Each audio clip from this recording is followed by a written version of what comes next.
Boas tardes a todos e a todas. Bueno, en deferencia ao señor Tonucci, pois vou falar en castelán, que creo que o entende un pouco mellor. Bienvenidos a todos a la Ciudad de la Cultura de Santiago de Compostela, inspectores, miembros de los equipos de orientación, del equipo de formación, profesoras y profesores presentes. Creo que es una gran oportunidad para toda la comunidad educativa poder contar en esta sala y escuchar al señor Francisco Tonucci, figura de reconocido prestigio internacional en el mundo de la pedagogía y la investigación educativa, maestro de maestros y maestras. Tenemos ante nosotros uno de los personajes más destacados en el mundo de la pedagogía y de la investigación sobre educación. Maestro, pedagogo e investigador del Instituto de Psicología del Consejo Nacional de Investigaciones de Roma desde 1966, ha dedicado casi toda su vida profesional al estudio del desarrollo cognitivo de los niños y de su pensamiento, del comportamiento infantil en el ámbito escolar y ciudadano, a la relación que existe entre el desarrollo cognitivo y los métodos educativos, la relación entre los niños y la televisión. Desde finales de los años 60 alternó su trabajo de psicopedagogo con el de dibujante, firmando sus viñetas como Frato, nuestro querido y reconocido Frato de hace ya tantos años que muchos lo conocimos precisamente con esta faceta y hemos tenido oportunidad de poderlo conocer un poco más a través precisamente de estas primeras viñetas que conocimos de él. Y será a través de sus dibujos donde observe la realidad educativa siempre con ojos de niño. Entre algunos de sus muchos proyectos de investigación, pues cabe mencionar por su especial impacto los museos para niños o la ciudad de los niños. Este último con enorme éxito y su difusión llegó a los más inesperados rincones del planeta. Una de sus facetas más destacadas es la defensa de los derechos de los niños y las niñas. Así, en 1997, fue nombrado presidente del Comité Italiano de Televisión y Menores, dedicado a la protección infantil. Es defensor del juego y lo concibe como motor del aprendizaje, del disfrute, y establece que este es el recurso más potente para que los niños sean felices. Gran comunicador, ha participado, y lo sigue haciendo como hoy aquí, en cientos de conferencias por todo el mundo, difundiendo su pensamiento y los resultados de sus investigaciones, con el fin de contribuir a una mejora sustancial de la actividad cotidiana en las escuelas y con el fin de crear ciudadanos más felices y competentes. Entre su innumerable bibliografía, pues cabe mencionar solo algunas de las más conocidas: La Escuela como Investigación, en el año 76, Con ojos de niños, en el año 83, Niño se nace, de 1985, Cómo ser niño, también de este mismo año, La soledad del niño, del 94, Enseñar a aprender, también del año 1994, Con ojos de maestro, del 95, La ciudad de los niños, Cuando los niños dicen basta, del año 2003, La maquinaria escolar, en el año 2008, o Con ojos de abuelo, del año ya 2010.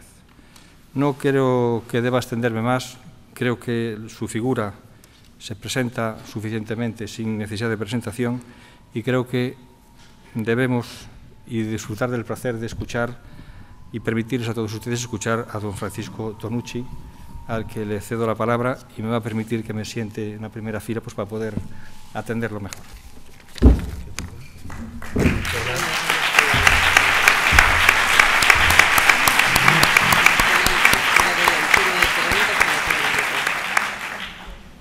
Muchas gracias, señor director. Muchas gracias para invitarme. Muchas gracias a Marta para acompañarme y a vosotros para asistir siempre con tanta entusiasmo en una sala así preciosa como esta, donde por la primera vez me encuentro en vuestra ciudad, que al contrario conocía ya de bastante años. Notaba que el título es un título raro.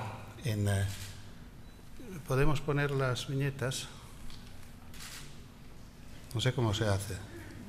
¿Hay un truco? Ah, ya. El título es O alumno competente para para vida, competente para la vida. Es raro, porque, bueno, será el tema que trataremos, pero las investigaciones que tenemos, que conocemos, nos demuestran que no hay relación entre el éxito escolar y el éxito en la vida.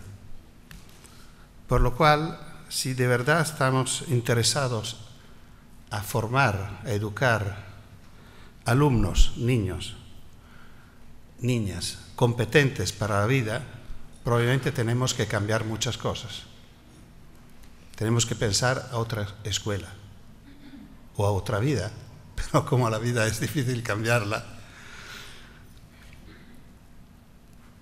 Y como ves, pido ayuda a Frato, pero muy poco.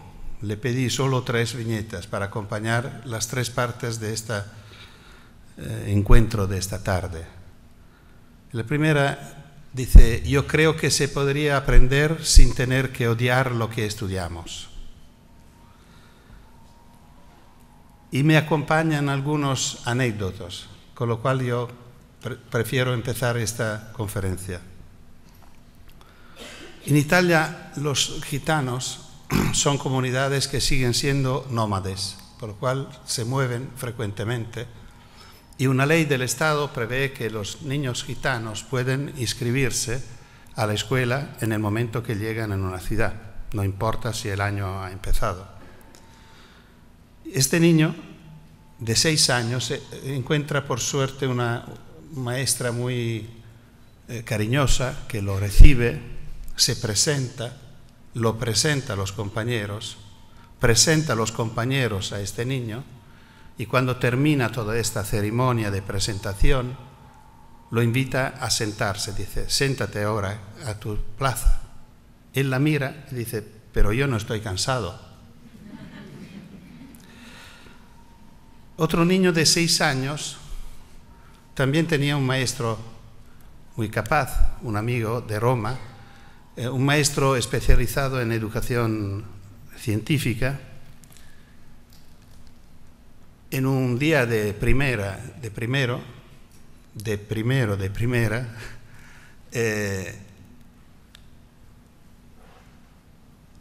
pasando por el mercado, compra pescados, lo lleva a la escuela y lo reparte a cada uno de los niños en un platito de plástico. Imagino que su propuesta era de hacer una observación científica. Y un niño se pone a llorar desesperadamente.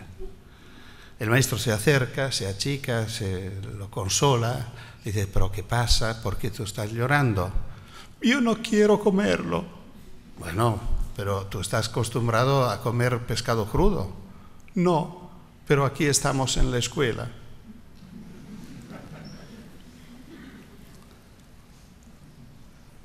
Un niño de 6 años, igualmente, de Bogotá, dice a su mamá, esto me lo contó su mamá hace pocos años, después de pocos meses de escuela,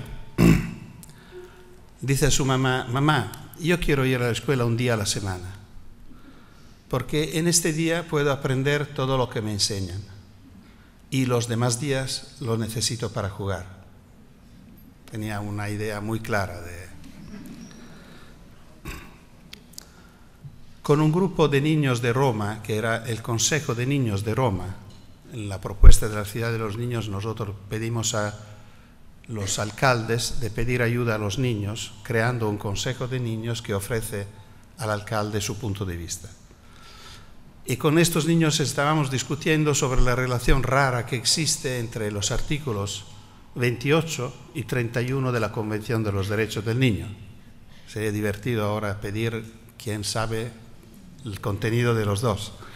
Bueno, el 28 es lo que funda la escuela, que reconoce la escuela como propuesta de formación formal. Los niños tienen derecho a la educación pública, garantizada por el Estado y tal. Y el artículo 31 dice que los niños tienen derecho a jugar. Por lo cual, en esta ley fundamental de los derechos de la infancia, son 2 los artículos. No es que la educación tiene 12 artículos que la describen, tiene 1. porque el 29 habla también de educación, pero entendiendo una educación más, en sentido más amplio, familiar y tal. Por lo cual, los niños se dieron cuenta que, como son dos artículos, deberían tener el mismo peso, la misma importancia, la misma dignidad, el mismo respeto. Pero se veían diciendo que no es así.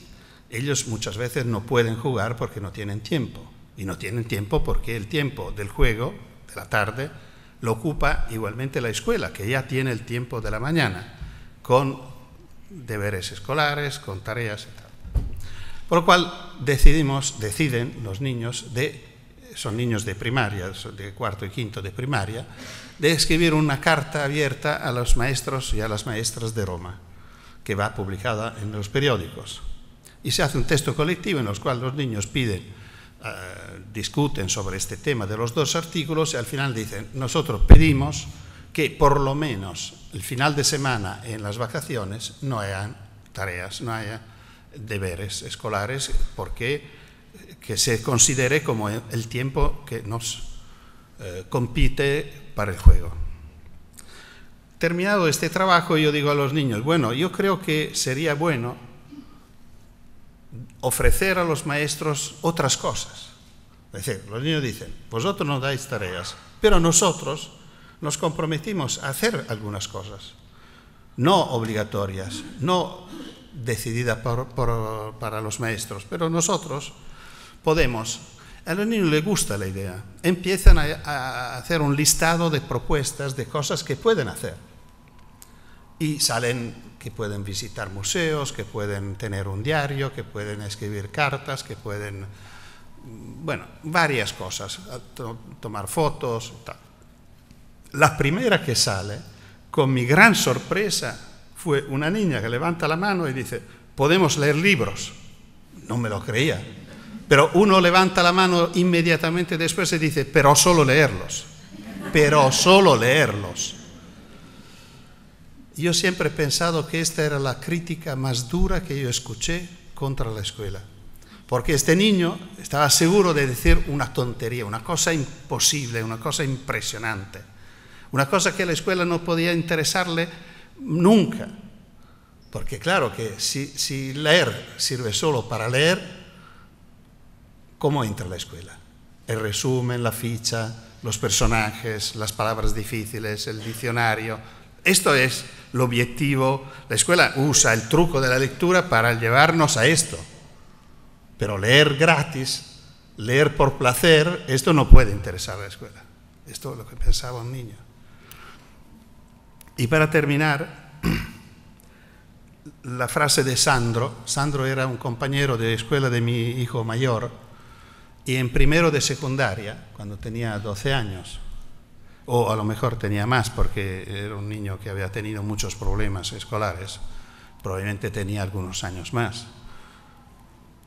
Después, cuando terminan las 5 horas de escuela, se levanta y a alta voz dice, me habéis robado 5 horas de vida. Son ejemplos, son anécdotas que yo cito porque cada uno de estos niños dice algo que piensan muchos niños, pero no tienen el valor, el coraje de decirlo. Estos lo han dicho, y lo han dicho explícitamente, denunciando una escuela en la cual hay que estar sentados a pesar de estar cansados. Y es difícil entenderlo. ¿Por qué quedarnos sentados si no estamos cansados? Una escuela donde probablemente que compromete demasiado tiempo respecto a lo que propone, lo que enseña. Decía el niño, sería suficiente un día a la semana para aprender lo que me enseña. Una escuela donde puede ser que te pidan de comer un pescado crudo. Bueno, sabemos que no es verdad, pero el niño lo pensaba. Pensaba que era un lugar raro donde puede ocurrir muchas cosas. Así como pensaban estos niños que era tan raro que leer un libro solo por el placer de leerlo no es un tema que interesa este ambiente.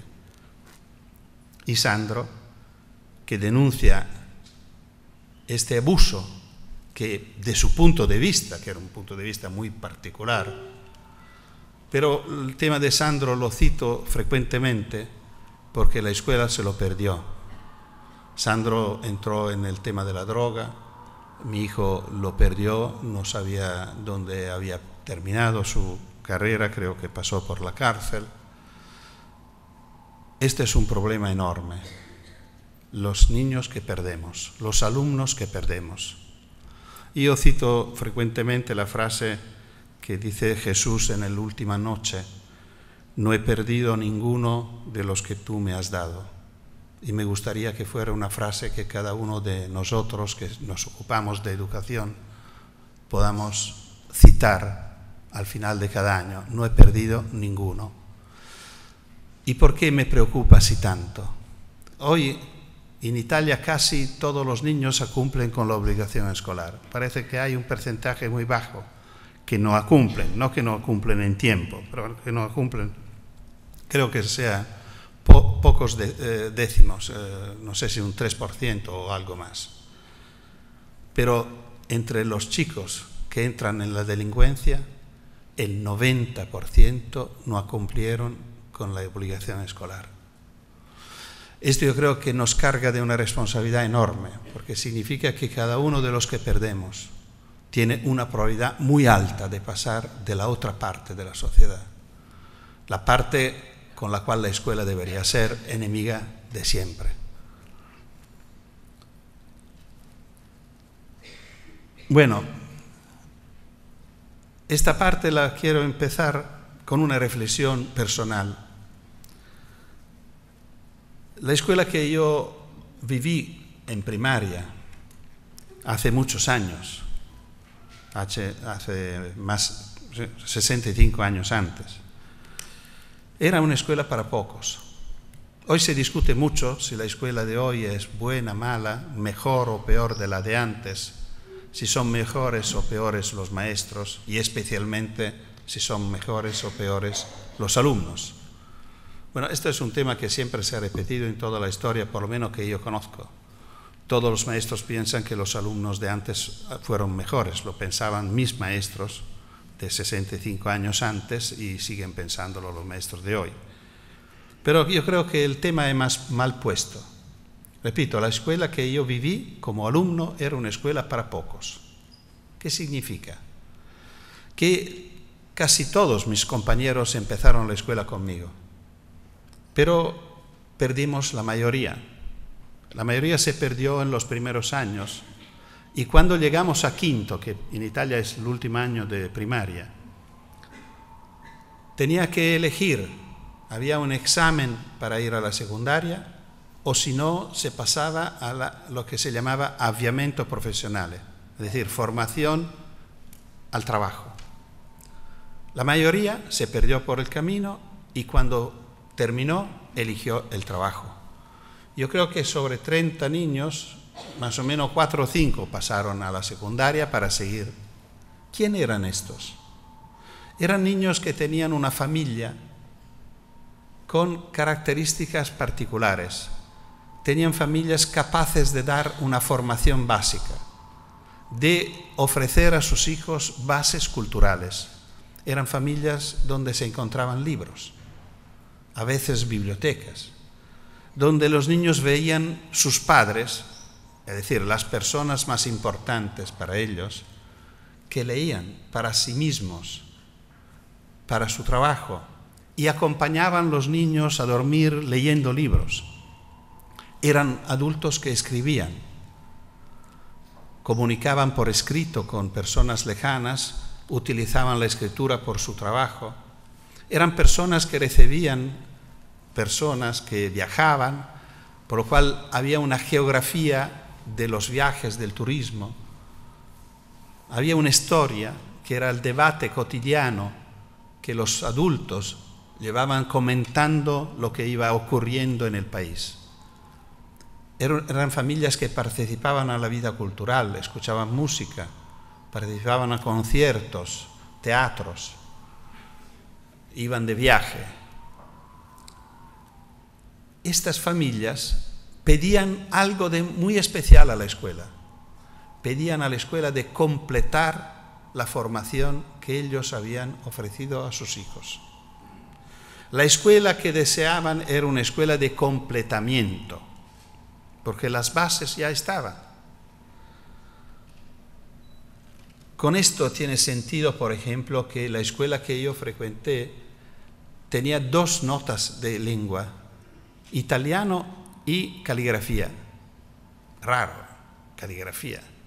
Pero era importante para una persona que tenía buenas probabilidades de ser funcionario mañana, tener una capacidad también gráfica buena. La historia lejana, los fenicios, estos misterios de estos ladrones que inventaron la brújula, bueno, estas cosas misteriosas.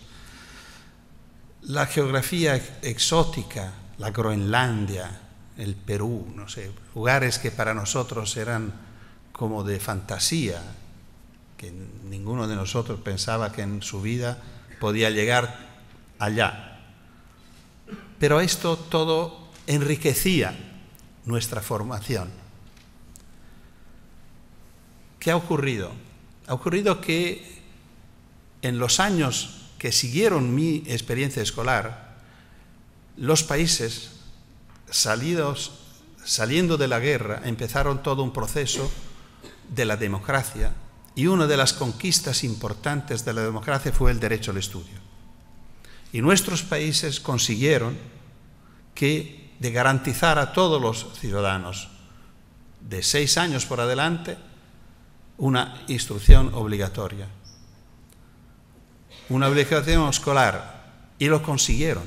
Efectivamente, hoy podemos decir prácticamente todos los niños y niñas españolas, italianas, francesas, alemanas acuden a la escuela y cumplen con la obligación escolar.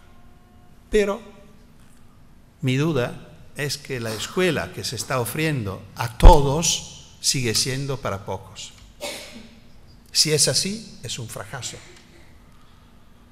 Si lo que ofrecemos a todos es adecuada para pocos, no puede conseguir buenos resultados. La mayoría fracasará. La mayoría no entenderá. ¿Por qué puedo decir esto? Porque la escuela sigue siendo muy parecida a la que yo viví. Sigue proponiendo los fenicios y la Groenlandia. Sigue siendo una escuela de completamiento de algo que no hay, porque la mayoría de los alumnos de nuestras clases no tienen familias capaces de garantizar bases culturales. Por lo cual, completar estas bases que no existen es como poner algo en el vacío, y en el vacío no se pone, no se coloca, y los niños no consiguen recibirlo, no lo entienden y no nos siguen. Seguimos utilizando esta frase rara: lo siento, señora, pero su hijo no me sigue. Pero si la escuela es obligatoria, gratuita y para todos, ¿quién que tiene que seguir a quién? Una escuela que sigue pensando que los alumnos son vasos vacíos. No es posible, porque esta es una definición que ya Plutarco contestó en la antigua Roma, diciendo: la inteligencia no es un vaso que se llena, sino es como una leña que quema, que es una imagen muy interesante, muy cercana a cómo la ciencia describe el funcionamiento de nuestro sistema nervioso. Es decir, la leña quema toda junta, no se quema gradualmente, se quema globalmente, y así funciona el cerebro, así funciona el conocimiento. No es un vaso que se llena, sino un lleno que se modifica. Ya está todo adentro y se va especializando con el tiempo. Pero si queremos justificar o explicar el funcionamiento de la propuesta escolar con sus programas, con sus libros de texto, que hay que utilizarlo de la primera página a la última, porque solo un uso lineal es correcto y posible, no podemos utilizar un libro de texto libremente, porque no entendemos nada. Así como el programa prevé un primero, segundo, tercer nivel. La idea es que los primeros niveles son los más fáciles y van hacia el difícil, del pequeño al grande, del simple al complejo. Exactamente el contrario de cómo funciona el cerebro. El cerebro de los niños pequeños se ocupa del complejo. El simple viene mucho más tarde. El simple llega con especializaciones, análisis, elaboraciones mucho más complejas. La humanidad se está ocupando de los organismos, de los animales, de las plantas de hace miles de años, pero a la célula llegó hace poco. Por lo cual es ridículo que a los 8 años nosotros explicamos la célula a los niños, pensando, bueno, si tenemos que hacer biología tenemos que empezar de allí. No, tenemos que empezar del organismo. Tenemos que empezar de la relación que se crea entre un niño y un animal, como ser vivo que tiene conmigo una relación que puede ser hasta afectiva, que yo lo cuido, que yo lo sigo, que lo observo y intento conocerlo. La célula puede llegar a los 14, a los 16 años, no importa. Pero debe ser una reflexión que nace de un contexto complejo. Por lo cual, por ejemplo, lo primero que podemos, bueno, aquí podemos llegar a la segunda. Perdona. ¿Cuál es la escuela que tú quieres? Yo te lo explico, pero si tú no te enfadas. ¿Qué es el tema? Muchas veces cuando decimos la escuela que queremos ¿quién? ¿Queremos nosotros, los adultos, los padres, los docentes? ¿Qué quieren los alumnos? ¿Puede ser una buena escuela, una escuela querida por los alumnos? Nosotros seguimos pensando que una escuela buena es una escuela, no digo odiada, pero que crea problemas a los niños. Si la escuela es querida, muchos padres dudan que sea una escuela en serio. Y dice Brunner, el problema es que los alumnos se aburren. Eso sí que es un problema, un gran problema que hay que evitar a toda costa. Si se aburren significa que no están aprovechando de esta escuela, no la reconocen como su escuela. Es una escuela que no le gusta a los niños y esto parece casi normal. Pero el tema que me preocupa mucho es que es una escuela que no le gusta a los maestros. ¿Cómo puedo decir esto? Simplemente observando que por lo menos en Italia la enseñanza es una de las profesiones que producen más enfermedades profesionales. Esto no tiene sentido. Esto no podemos aceptarlo. ¿Cómo puede ser que una persona que tiene como su cargo profesional de trabajar con los niños y con las niñas pueda enfermarse? Yo entiendo que puede cansarse, esto sí. Pensáis a las mamás, a los papás menos, pero bueno, a los padres. Los padres no se enferman trabajando o cuidando sus hijos, al contrario, no ven la hora de volver a casa para estar un poco con ellos. Los pediatras no me resulta que tengan enfermedades profesionales y se dedican a los niños enfermos. Debería ser más costoso, más complejo.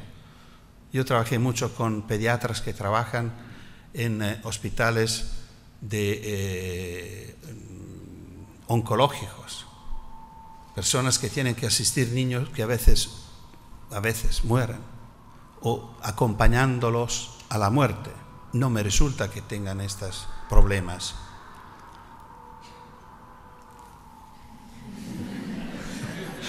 Pero está seguro, sí.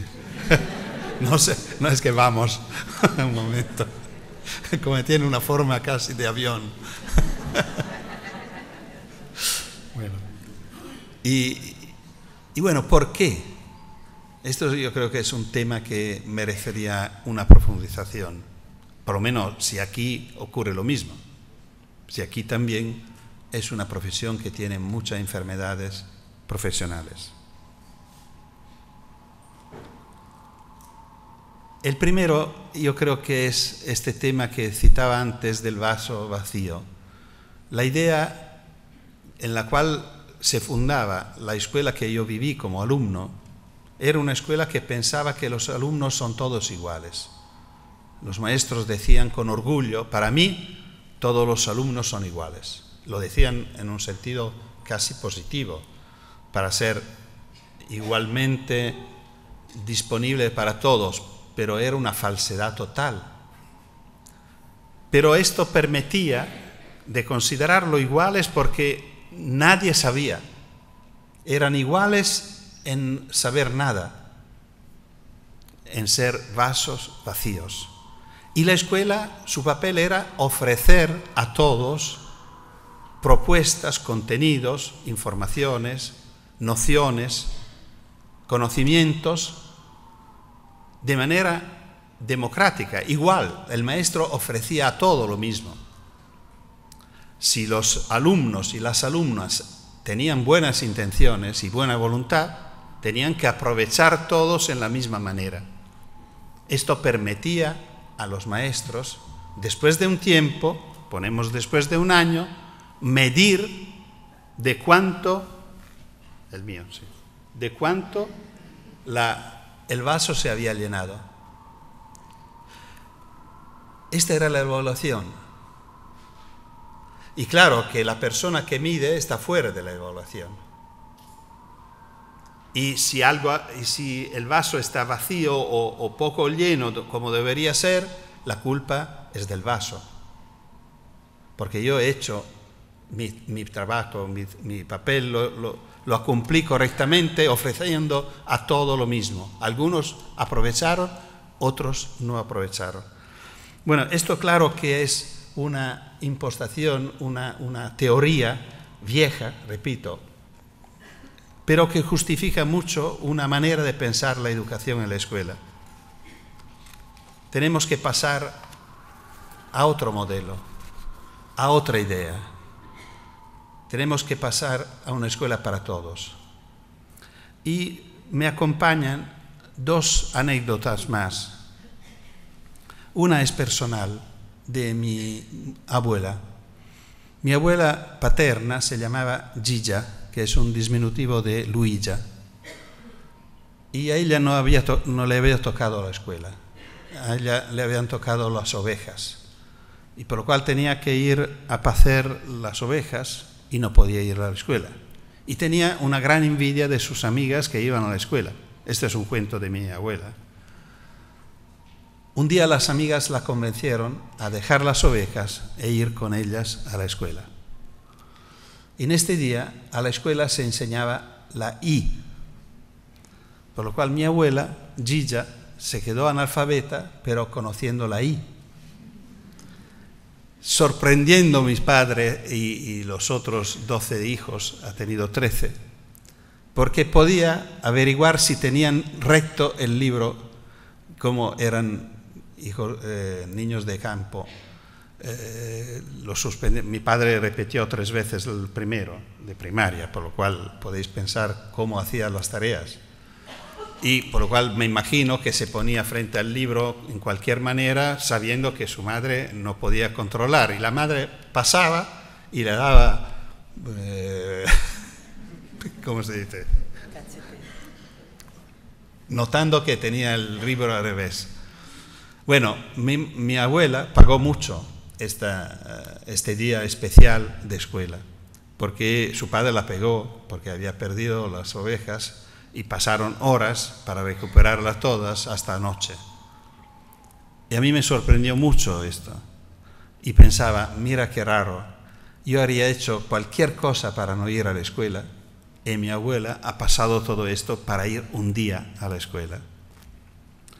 El otro anécdota es mucho más serio y se refiere al final de la Última Guerra Mundial. Cerca de Florencia, las tropas alemanas y fascistas habían ocupado una escuela que controlaba un baile y con un problema muy grande para los aliados que estaban subiendo del sur para ir al norte, tenían un bloqueo en esta posición. Por lo cual los aliados enviaron, de noche hacían estos lances, estos envíos por aviones de mucha cantidad de explosivo para liberar esta postación. Los partisanos recibieron estas armas, pero se rechazaron de utilizarla y fueron a liberar la escuela con armas ligeras, con un riesgo mucho más grande para su vida, diciendo: mañana nosotros necesitamos de esta escuela. Terminará la guerra y nuestros hijos tienen necesidad de tener la escuela, no podemos destruirla. Son dos casos, uno más importante, uno más pequeño, de una escuela querida. Una escuela respetada porque reconocida necesaria. Una escuela por la cual vale la pena arriesgar una pega, un castigo, porque vale la pena pasar un día dentro de la escuela.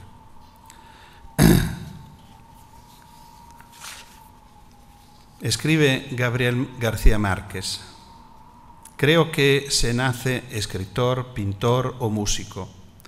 Se nace con la vocación y en muchos casos con las condiciones físicas para la danza y el teatro, y con el talento propicio para el periodismo escrito, entendido como un género literario, para el cine, entendido como una síntesis de la ficción y plástica. En este sentido soy un platónico. Aprender es recordar. Esto quiere decir que cuando un niño llega a la escuela primaria, puede ir ya predispuesto por la naturaleza para alguno de estos oficios, aunque todavía no lo sepa. Y tal vez no lo sepa nunca, pero su destino puede ser mejor si alguien lo ayuda a descubrirlo. No para forzarlo en ningún sentido, sino para crearle condiciones favorables y alentarlo a gozar sin temores de su juguete preferido. Creo con una seriedad absoluta que hacer siempre lo que a uno le gusta, y solo eso, es la fórmula magistral para una vida larga y feliz. Y Loris Malaguzzi, que fue el director de las escuelas de Reggio Emilia y gran amigo mío, escribía en una de las pocas cosas que yo encontré escrita para él: los niños tienen 100 lenguajes, 100 manos, 100 pensamientos, 100 maneras de pensar, de jugar y hablar, 100, siempre 100. 100 maneras de escuchar, de sorprenderse, de amar, 100 alegrías para cantar y entender, 100 mundos que descubrir, 100 mundos que inventar, 100 mundos que soñar. El niño tiene 100 lenguajes y además de 100, 100, pero le roban 99. La escuela y la cultura le separan la cabeza del cuerpo y le dicen que piense sin manos, que actúe sin cabeza, que escuche y no hable, que entienda sin alegría, que ame y se sorprenda solo a Pascua y Navidad. Le dicen que descubran un mundo que ya existe y de 100 le roban 99. Le dicen que el juego y el trabajo, la realidad y la fantasía, la ciencia y la imaginación, el cielo y la tierra, la razón y el sueño son cosas que no van juntas. Y le dicen que el 100 no existe. Pero el niño, sin embargo, dice que el 100 sí existe. Bueno, ¿qué significa todo esto? Significa que cada uno de nosotros, cada uno de nuestros hijos y cada uno de nuestros alumnos nace con una excelencia potencial. Yo creo que Esto debería ser una certidumbre para todos los que se dedican a la educación, tanto en casa que en la escuela. Cada uno tiene una excelencia. Objetivo de la educación debería ser ayudar al niño o la niña a descubrirla y hacer de todo para desarrollarla hasta el máximo posible. Esta es la verdadera orientación escolar y profesional. Descubrir porque nacimos. Descubrir nuestros talentos, descubrir nuestras capacidades. Solo en esta podemos ser los mejores. Y si conseguimos ser los mejores, nuestra autoestima será muy alta, seremos felices y encontraremos trabajos. En un momento tan dramático por el trabajo, yo creo que es importante pensar que para los mejores hay trabajo. Y la única manera para ser los mejores para cada uno es buscar lo que sabemos o que queremos hacer, porque esto es el único caso en el cual la idea de una escuela del esfuerzo, de lo cual se está hablando tanto aquí en España en este tiempo, puede tener sentido. Porque sobre lo que yo quiero ser, no solo no me cuesta, sino deseo un esfuerzo lo máximo posible, porque coincide con mi felicidad.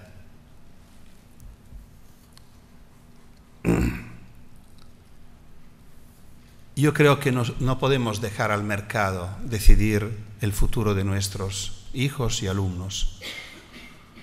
Muchas veces convencemos a estos chicos, a estas chicas, que no vale la pena seguir su naturaleza, sus deseos, sus talentos, porque no tienen futuro, no tienen acogida social. Mejor ser abogado, mejor ser ingenieros. Claro, muchas veces conseguimos el resultado de convencer hijos, hijas, alumnos y alumnas a dejar lo deseado para hacer lo que pide el mercado.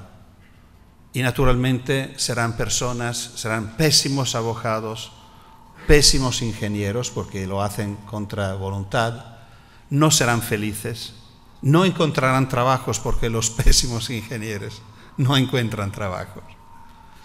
Y por lo cual es un fracaso total.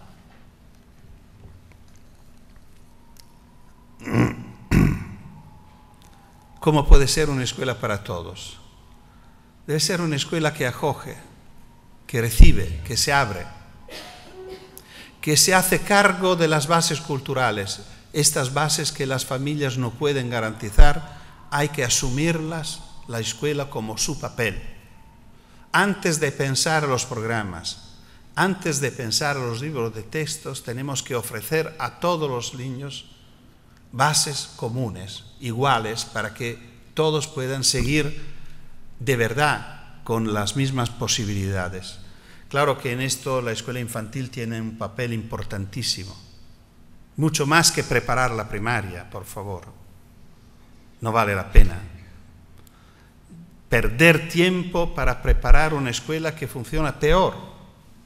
Aprovechamos de estos años para dar lo máximo posible. ¿Y cuáles son estas bases culturales?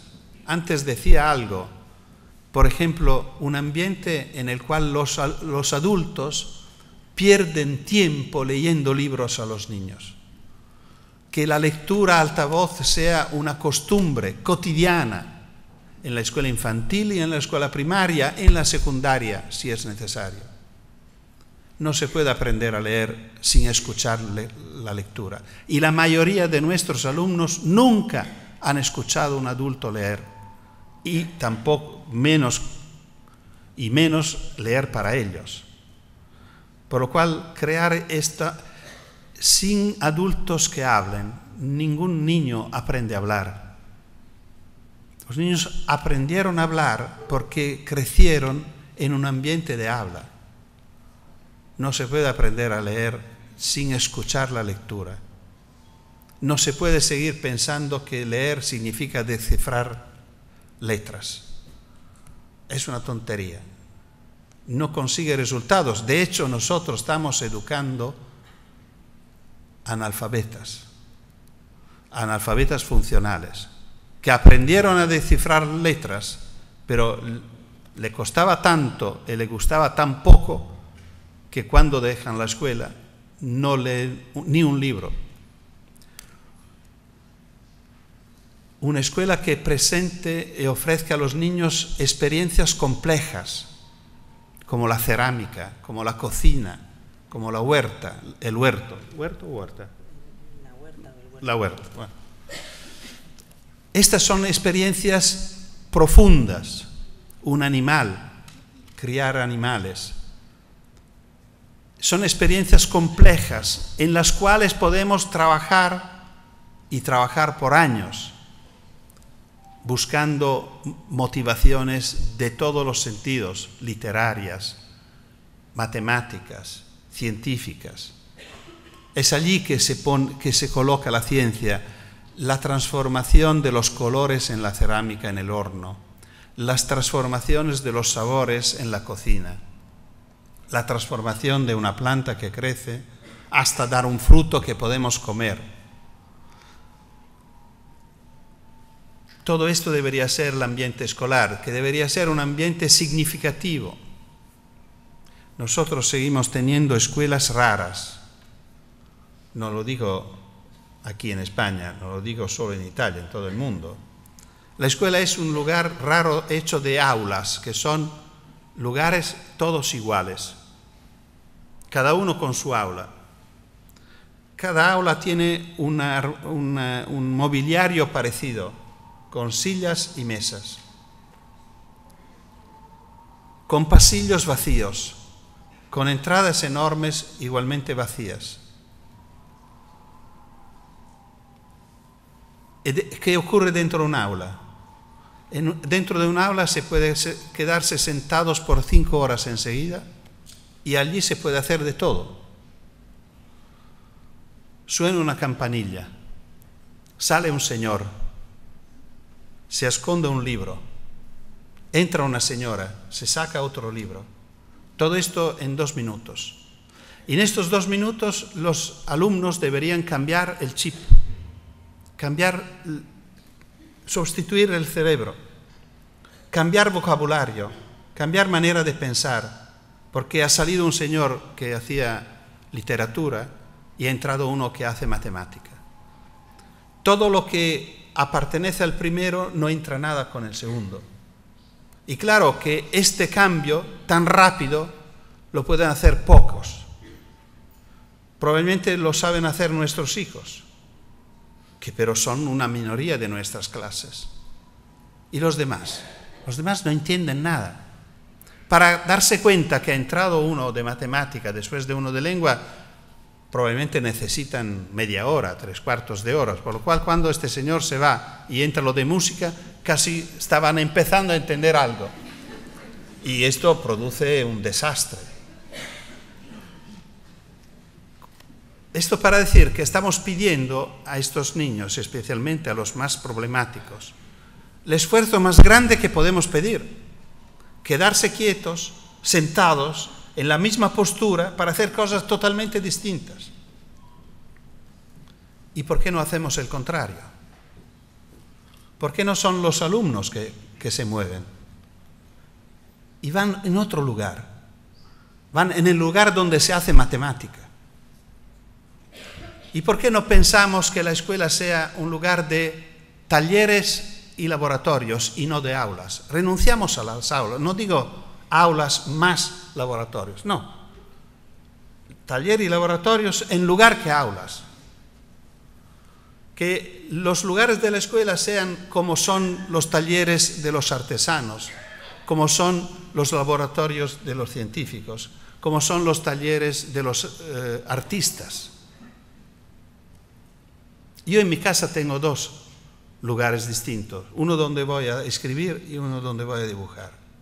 Bueno, hoy que soy viejo puedo permitirme esto. Los hijos se han ido de casa y yo ocupé sus espacios y puedo permitir un lugar donde escribo, donde hay la computadora, los libros, los diccionarios, todos los aparatos que necesito.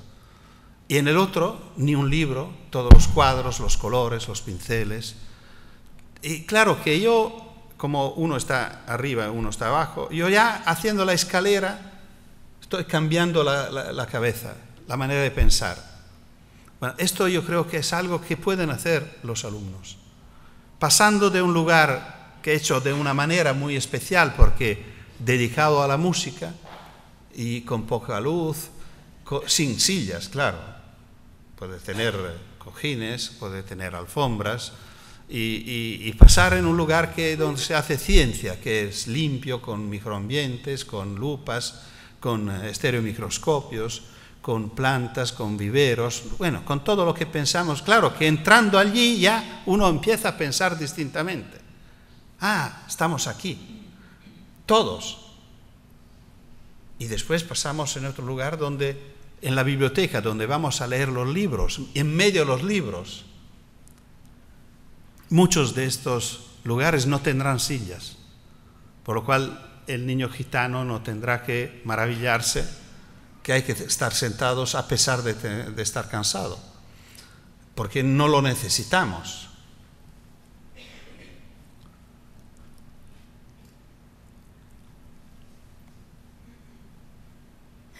Y otra cosa que me maravilla siempre mucho es que en las escuelas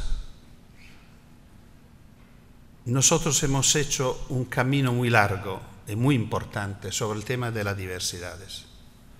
Claro, esto, por como estoy proponiendo esta tarde este tema, es un tema céntrico. La diversidad, el derecho de cada uno a ser distinto de los demás, a ser sí mismo. Por lo cual la escuela que lo recibe debe ser una escuela que ofrece un abanico amplio de lenguajes, porque el sistema con lo cual la escuela impide a la mayoría de expresarse es que propone solo pocos lenguajes como lenguajes privilegiados, reconocidos y premiados. Yo tenía 10 en dibujo, siempre he sido el mejor de la clase, no le interesaba a nadie. Era regular en lengua y escaso en matemática, por lo cual yo he vivido mi experiencia escolar, especialmente de secundaria, llorando casi todas las tardes sobre los binomios. No entendía absolutamente el sentido de esta propuesta que me hacían en la escuela, sigo no entendiéndola hasta ahora. Y el hecho que tenía esta capacidad muy exclusiva, muy especial, de dibujar bien, no le interesaba a nadie. Yo me sentía muy traicionado. ¿Por qué todo esto? Porque, claro, que pasando de infantil a primaria y especialmente de primaria a secundaria, el dibujo había perdido cualquier interés por la escuela. Iba desapareciendo. Así como otros lenguajes del cuerpo, por ejemplo, ya desaparecieron mucho antes. Uno que tenía capacidades de canto o de música o del cuerpo o una habilidad manual, esto no entra por nada dentro de la escuela. Es decir, uno que mañana puede ser un gran artesano, en la escuela es un desconocido. Por lo cual la escuela tiene que ofrecer un abanico amplio de lenguajes. Vosotros podéis pensar que esto es una propuesta rara, pero lamentablemente hay un artículo de la Convención de los Derechos de los Niños, no os pido cuál es, lo digo yo, es el 13, que dice: el niño tendrá derecho a la libertad de expresión. Ese derecho incluirá la libertad de buscar, recibir, difundir informaciones y ideas de todo tipo, sin consideración de fronteras, ya sea oralmente, por escrito o impresas, en forma artística o por cualquier otro medio elegido por el niño. Esto es un derecho, es una ley del Estado español desde el 90. Esto los niños pueden reivindicarlo como su derecho y la escuela debería cumplir para no ser ilegal. Por lo cual esto del abanico amplio no es una propuesta revolucionaria, es simplemente a cumplir a la ley para que cada uno encuentre lo suyo. Yo estoy seguro que si uno se reconoce reconocido en lo que le gusta más, tendrá el orgullo de recuperar lo que le falta. Yo no estoy pensando en una educación que se limite a lo que uno sabe hacer bien, pero que esto sea el punto de fuerza y que sea para cada uno distinto. Bueno, sobre este tema de las diversidades, empezamos muy mal. Mi escuela era una escuela de la igualdad, pero era un principio profundo.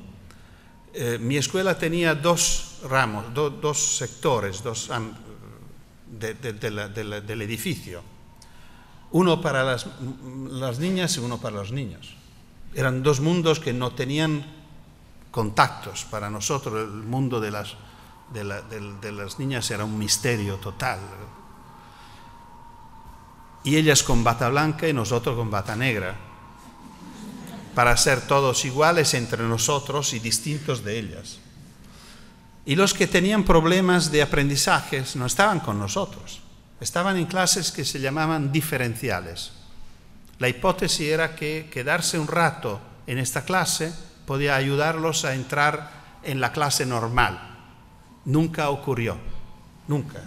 Que yo sepa, nunca pasaron de una a la otra. Y los que tenían discapacidades no estaban con nosotros, sino estaban entre ellos, pero no juntos, sino los ciegos con los ciegos, los sordos con los sordos. El criterio de igualdad era profundo. Hemos hecho muchos pasos por adelante. Los niños y las niñas están juntos, los inteligentes y los torpes están juntos.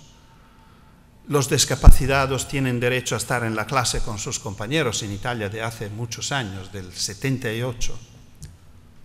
Todo esto es muy importante, muy bello, pero por favor que tengan todos 8 años. ¿Qué significa? Esto de la igualdad de edad sigue siendo la última frontera de la igualdad. La más ilógica. Pensáis a un niño o una niña de 12 años. La niña a veces parece la madre de su compañero. Ya piensa al novio y él sigue jugando a los cromos. Y tiene la misma edad. Y un niño que tiene una minusvalía importante. Tiene la misma edad de sus compañeros, pero no tiene las mismas capacidades. Y por lo cual, como tiene derecho a estar con sus compañeros de la misma edad, yo lo defiendo esto, le tocará ser el burro de la clase. Y esto es sumamente injusto.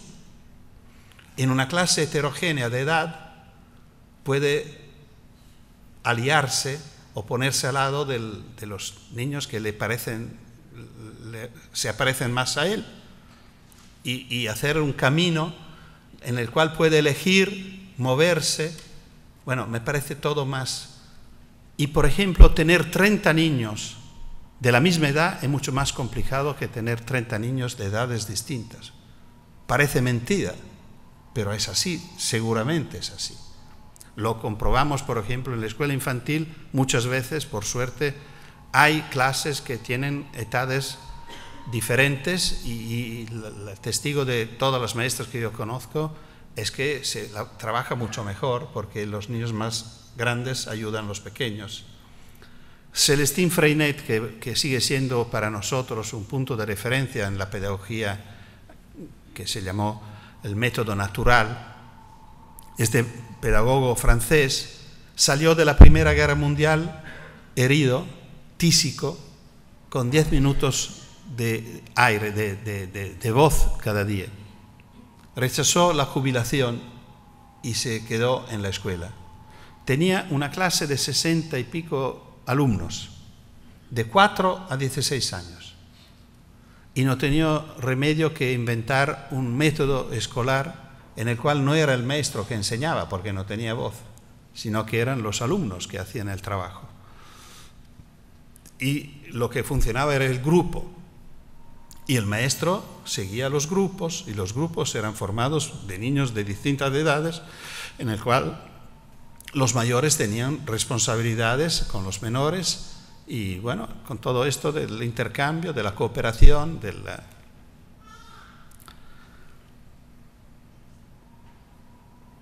Hay experiencias de este tipo. Hay experiencias de escuelas, hasta ahora son escuelas pequeñas, escuelas especialmente de cooperativas, que proponen esta educación abierta con grupos heterogéneos, reconociendo a los niños el derecho de cansarse, por ejemplo, de irse, de salir del grupo donde están trabajando porque, bueno, no le interesa más, sin disturbar, crear disturbios, sin molestar, con respeto, pero irse, pasear un rato, ir a ver qué hacen los otros, a lo mejor asomarse a otro grupo. Y todo esto no crea problemas. Los niños se reconocen contentos de todo esto. Perdona, me olvidé de la última. Bueno, que es un poco el tema que estamos tratando en este momento. ¿Qué quiere ser de mayor? Ingeniero. Pero el deseo no es este. Bueno, está feliz no debería de decirlo porque es pensado, pero bueno. Claro que en esta escuela, lo que tenemos que proponer es que la evaluación sea otra cosa. La evaluación sea positiva y solo positiva. ¿Pensáis qué cambio sería? Actualmente todo el enfoque de la evaluación escolar es buscar las lagunas, ¿no? El problema es que vamos a escribir lo que falta. Cuando llamamos las familias, los coloquios con la familia, lo siento señora, pero su hijo está débil, tiene lagunas en este sentido, tenemos que ayudarlo. Si fuera el contrario, que todo el compromiso de la escuela y pedir ayuda a los padres para buscar lo que cada uno de los niños sabe hacer mejor y trabajar sobre esto. Un neuropsiquiatra infantil americano, que ahora, como siempre, me olvido cómo se llama, bueno, es posible que me va a salir y lo digo, es muy conocido y se dedicó mucho a la educación de los niños sordos. Si a alguien le sale a la cabeza puede sugerirlo. Es vivente.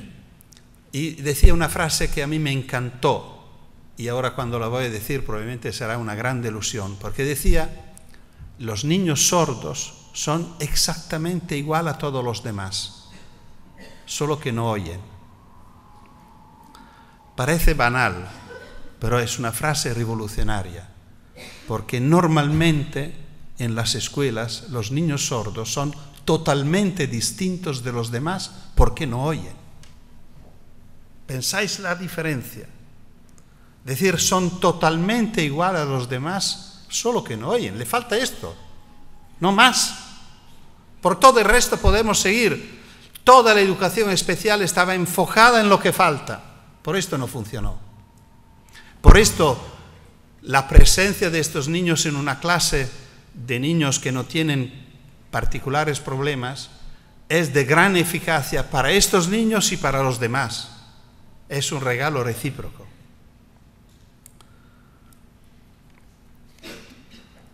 Termino con la pregunta que obviamente sale siempre a este punto. ¿Cómo se hace todo esto? Y analizando lo que yo pude observar en estos casi 50 años de observación de la historia de la escuela italiana y de cómo nuestros gobiernos, nuestra política, ha pensado que se podía solucionar este enorme tema de hacer que la escuela sea una escuela útil para nuestra sociedad. Y lo hicieron cambiando las leyes. Y lo hicieron con un compromiso impresionante. Nosotros en Italia hemos tenido mucho más gobiernos que vosotros, no solo porque tenemos un poco más de tiempo de democracia, sino porque lo cambiamos muy rápidamente. Y todos los gobiernos han pensado que fuera su deber intervenir en la escuela, reformando la escuela, cambiando varias veces los programas, cambiando la arquitectura escolar, cambiando los tiempos de la escuela, cambiando disciplinas, cambiando sistema de evaluación. Bueno, por lo cual no solo podemos decir que se ha cambiado todo, sino que muchas veces se ha cambiado todo. Lo único que no ha cambiado casi nada es la escuela. La escuela que ha hecho mi nieto, que ahora tiene 24 años, ha sido casi igual de la que he hecho yo. No puedo decir exactamente igual, pero más o menos, con fenicios, con Groenlandia. Bueno, no había caligrafía desapareció. En época de computadoras, claro que la caligrafía sería un poco ridícula, pero casi todo el resto se ha quedado igual. Ahora tengo una nietita de 5 años y en la escuela infantil canta las mismas canciones que cantaba yo casi 70 años antes. Bueno, las canciones pueden ser un patrimonio de la cultura local, pero bueno, no son las leyes.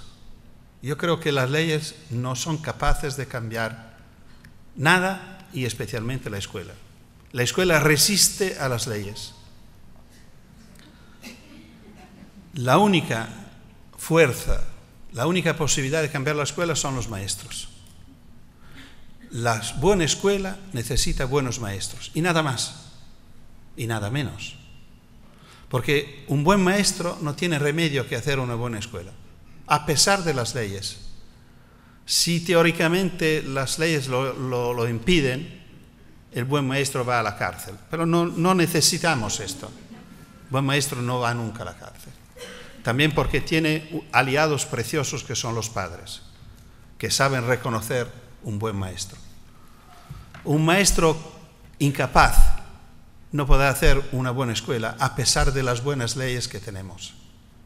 No hay leyes que consiguen obligar a una persona que no tenga capacidades a hacer una buena escuela.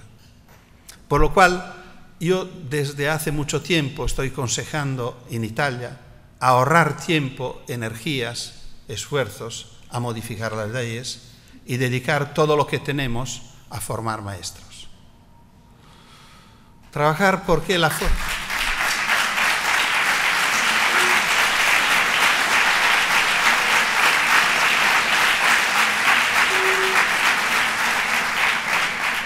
Claro que a este momento yo debería poder tener una hora para describir un poco más qué significa formar buenos maestros. No tengo tiempo, tenemos un poco de tiempo para el debate, podemos aprovechar de esto.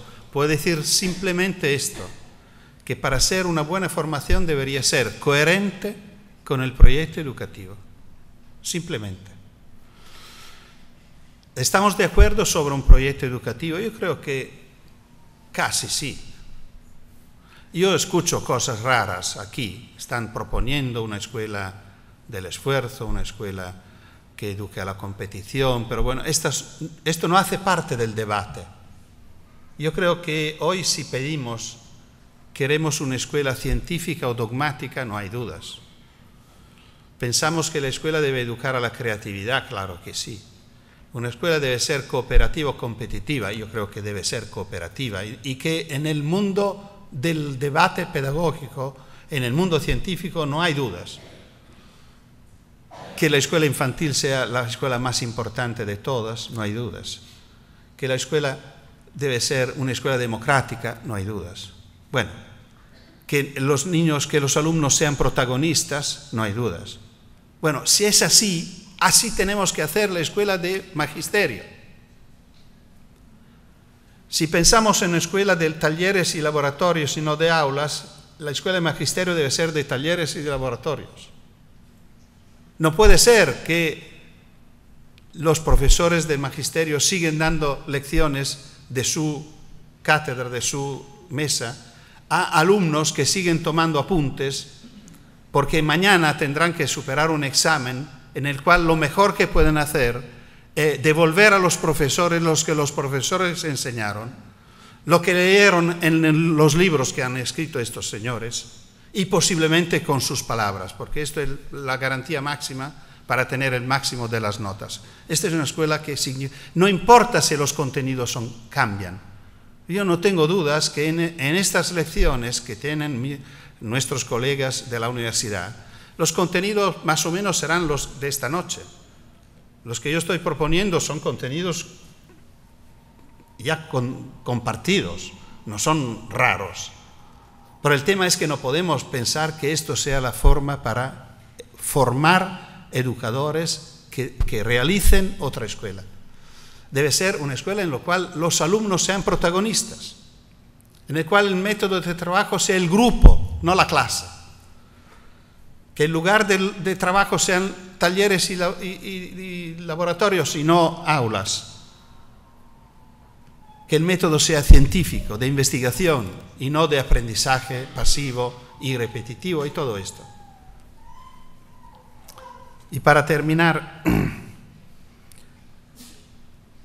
me gusta terminar con un gran educador al cual yo debo mucho, casi debo la conversión a esto para moverme en este ámbito educativo con este tipo de sensibilidad o de elección, que es Don Milani. Don Lorenzo Milani es un cura italiano que se murió a poco más que 40 años por un cáncer y que dedicó toda su vida breve a enseñar a los niños de la montaña, donde lo echaron como párroco de una parroquia que no existía, donde vivían pocas decenas de personas. Él recuperó todos los hijos de estas personas que vivían en la montaña y que las familias aprovecharan para trabajos familiares con los animales, porque las escuelas públicas lo habían rechazado. Y él dedicó toda su vida a educar a estos chicos, los últimos, para regalar a ellos la palabra, la dignidad, para que sean soberanos. Esto era su objetivo. Y hablando del papel del maestro, dice: el muchacho, por un lado, es nuestro inferior porque debe obedecernos y nosotros respondemos por él. Por el otro, es nuestro superior porque decretará mañana leyes mejores que las nuestras. Así que el maestro debe ser lo profeta que pueda. Debe escrutar los signos de los tiempos, debe adivinar en los ojos de los muchachos las cosas bellas que ellos verán claras mañana y que nosotros solo las vemos confusamente. Esto me parece muy importante. El papel del maestro es educar para un mañana que no conocemos. ¿Qué podemos dar a los alumnos que mañana funcione, que sirva?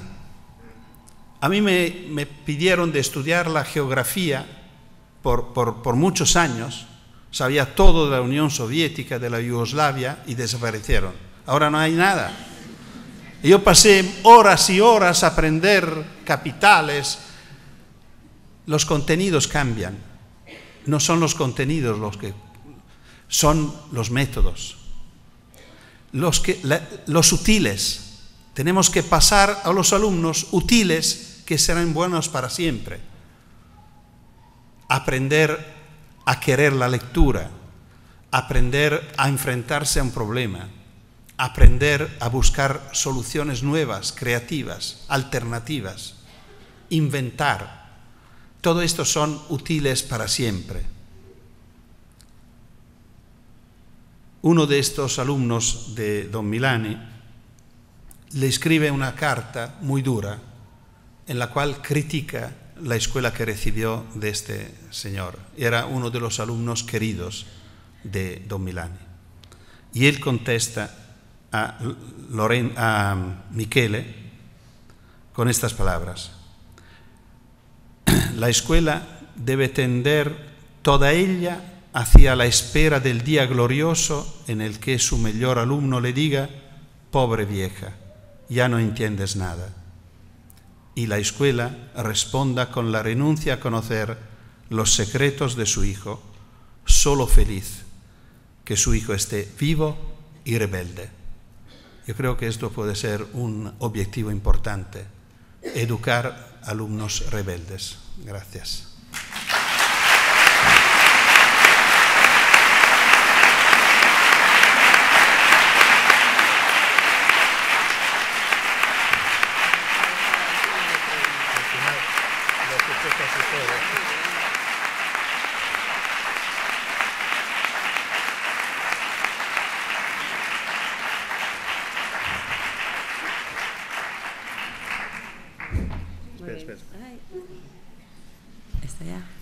Gracias. Moi ben, temos agora a oportunidade de un turno de preguntas de media hora. Están dúas compañeiras cos micrófonos, o que necesite pues, a levanta a man, e Marta e Yolanda acércanse un momentiño. Obviamente no es obligatorio, porque si no todo lo que hemos dicho...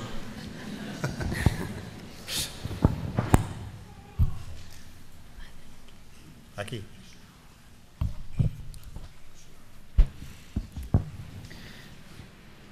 Bueno, en primer lugar, felicitarle por la charla y también, bueno, felicitarle también por impulsar la idea de que los maestros y las maestras son quienes pueden cambiar la escuela. Pero sobre eso quería hacer una pregunta. Si los maestros y las maestras son quienes deciden cómo va a funcionar la escuela, ¿qué pasa cuando se está proponiendo que venga alguien ajeno a la escuela a evaluar cómo van los alumnos y las alumnas?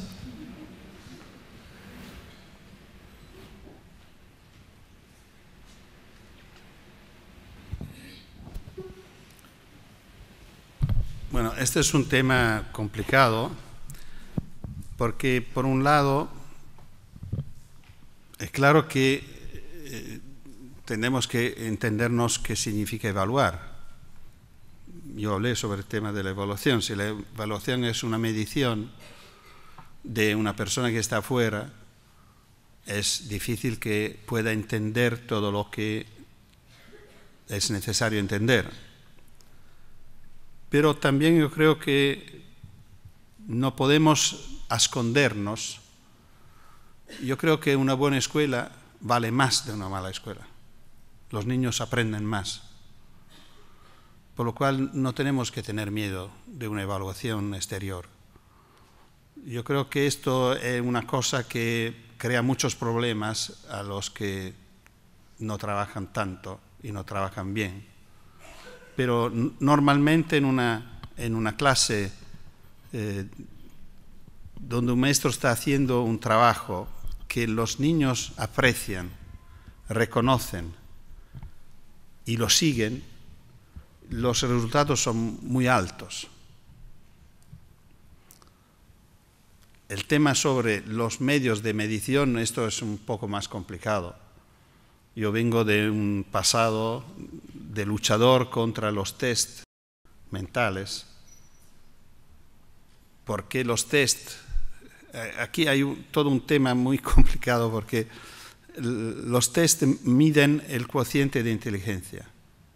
El cociente de inteligencia tiene una relación muy fuerte con el éxito escolar. El éxito escolar no tiene ninguna relación con el éxito en la vida, por lo cual estamos en un tema muy complicado. Parece que hay todo un mundo de autorreferencialidad, ¿no? que se refiere a sí mismo, por lo cual los test del QI, del cociente de inteligencia, miden algo que se parece mucho con todo lo que ocurre dentro de la escuela, porque los dos están muy conectados, por ejemplo, con todo el tema del lenguaje. Por lo cual, una persona que tiene una capacidad lingüística muy desarrollada funciona muy bien, tanto con los test de inteligencia que en la carrera escolar. Esto parece que no tiene mucho que ver con tener un buen éxito en la vida. Y claro que personas que están fuera de esta competencia específica lingüística y que tienen otras competencias muy fuertes, que son pero de tipo artístico, de tipo expresivo, de tipo corporal, de tipo físico, no resultan y se quedan afuera. por lo cual el tema de la medición, yo creo que la evaluación que a mí me parece más importante debería ser una experiencia de lectura de la experiencia. Y debe ser una experiencia compartida con todos los que participan a la acción educativa. Es decir, maestros, la estructura escolar, los padres y los alumnos. Y la evaluación debe involucrar a todos y todos tienen que sentirse responsables de lo que sale de la evaluación. Pero entiendo que tenía otra parte que... Pero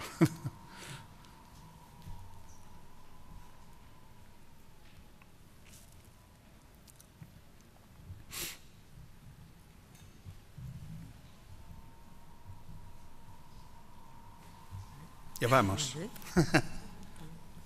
¿Alguna pregunta más? Sí.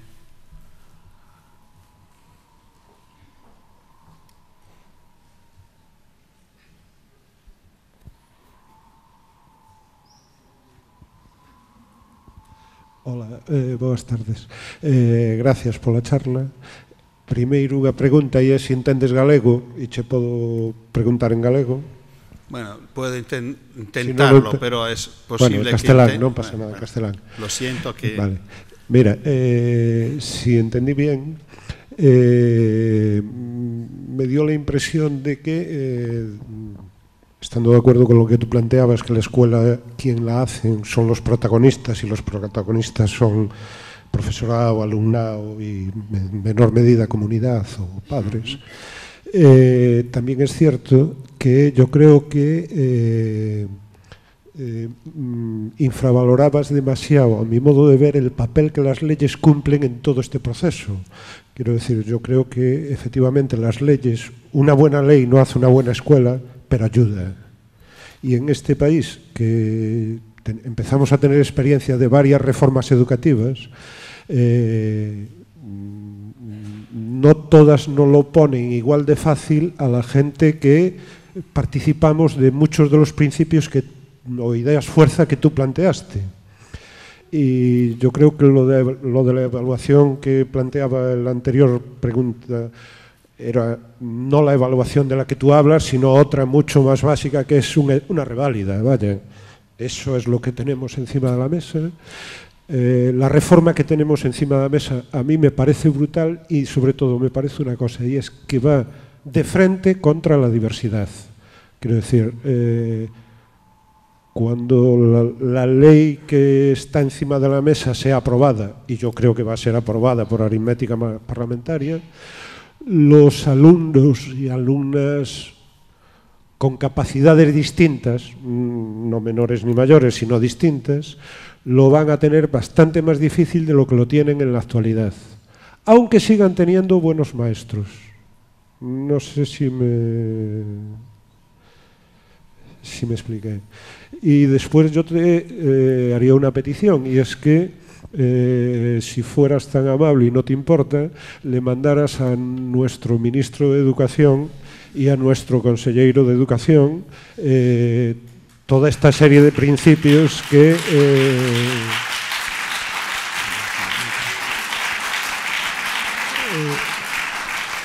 toda esta serie de principios o de ideas que tú defiendes que deben estar presentes en una buena práctica escolar.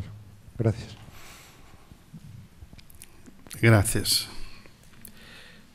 Bueno, creo que si vuestro ministro quiere saber lo que pienso en YouTube de hace bastante tiempo, mi opinión se conoce. Es que no creo que nuestros políticos, los vuestros no lo sé, los nuestros lo sé, no son muy interesados a saber lo que piensan los científicos, los que discuten, los que trabajan en el ámbito. Yo estoy, bueno, vamos a ver, una buena ley ayuda, dices. Bueno, ayuda los que no lo necesitan. Es decir, las personas que ya están en el camino, que la la ley buena reconoce, ya están en el camino. Los otros ni la entienden. En Italia, por ejemplo, lo que ha ocurrido es que se han reformado los programas escolares y para reformarlos llamaron pedagogos de la universidad, amigos, colegas, que pensaban lo que pienso yo, lo que pensamos nosotros. Por ejemplo, que el tema del protagonismo de los niños, que todas las propuestas escolares tienen que empezar de los que los niños ya conocen. Es decir, un principio constructivista muy profundo, porque esto significa que no podemos empezar de donde dicen los programas, sino tenemos que empezar de donde están los niños. ¿Qué significa? Que tenemos que empezar escuchando, porque si no, ¿cómo hacemos a saber lo que saben los niños? Todo esto está escrito en los programas escolares. Cuando yo me encuentro con una comunidad de maestros de nivel medio o bajo, ¿qué me dicen? Bueno, esto es lo que hemos hecho siempre. No lo entienden.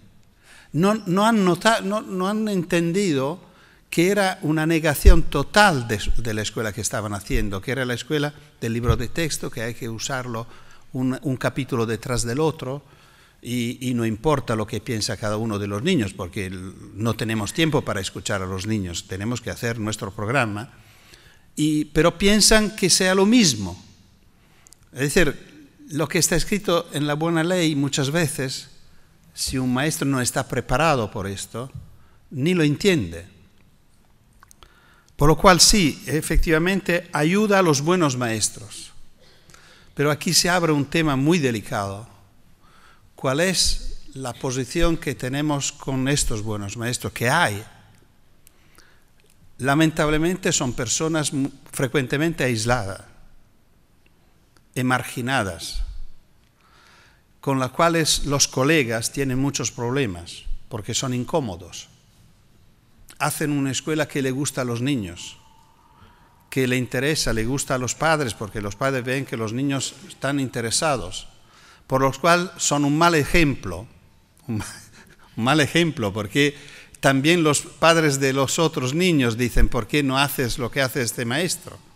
Por lo cual normalmente estos maestros tienen una vida muy complicada, de aislamiento. Esto, por ejemplo, provocó el nacimiento de un movimiento como lo de cooperación educativa en Italia, que era justamente formado de maestros inquietos que no estaban contentos de su condición y que se encontraban fuera de su ciudad, porque eran uno, dos, tres de cada una de las ciudades, y se encontraban en un lugar, un poco como las escuelas de verano aquí, para enfrentarse entre ellos, no para escuchar expertos, sino para trabajar juntos. Llevaban como material de trabajo los cuadernos de los niños, lo analizaban juntos, discutían por qué no había salido bien una experiencia y por qué el otro la había podido conseguir mejor, cuál era lo que había faltado, analizando las experiencias y sintiéndose menos aislados y solos. Esto de los buenos maestros es un tema muy importante. Yo cuando discuto con autoridades escolares por un lado y la universidad, la formación, magisterio del otro, digo siempre que el papel de estas dos entidades, todos los niveles, los varios niveles de autoridad escolar y la universidad deberían ayudar y potenciar y sostener los buenos maestros, que sean los modelos, que sean el ejemplo, que sean el compromiso por los demás. Y no siempre esto ocurre, no lo hacen los directores de escuela, no lo hacen los inspectores, no lo hacen los directores generales, no aquí, aquí no lo sé, no tengo ningún conocimiento directo para decir esto, pero en Italia estoy seguro que es así.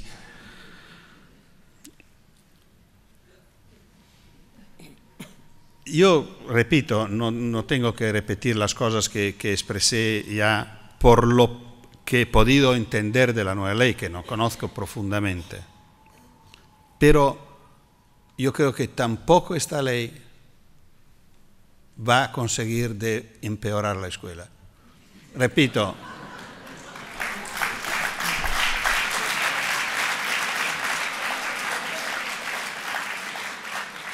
la buena escuela siguen haciéndola buenos maestros y los buenos maestros no tendrán miedo de una ley, por mala que sea.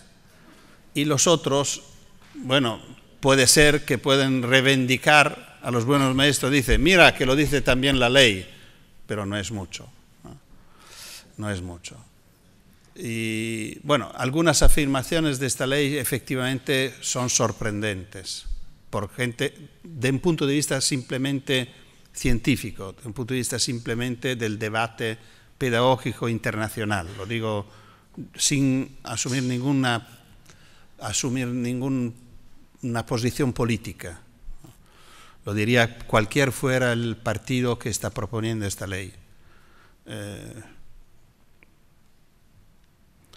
El tema que los alumnos que tienen capacidades distintas, es decir, que no coinciden con el modelo cultural de la escuela, esto es, tengan dificultades, creo que hoy también tienen dificultades.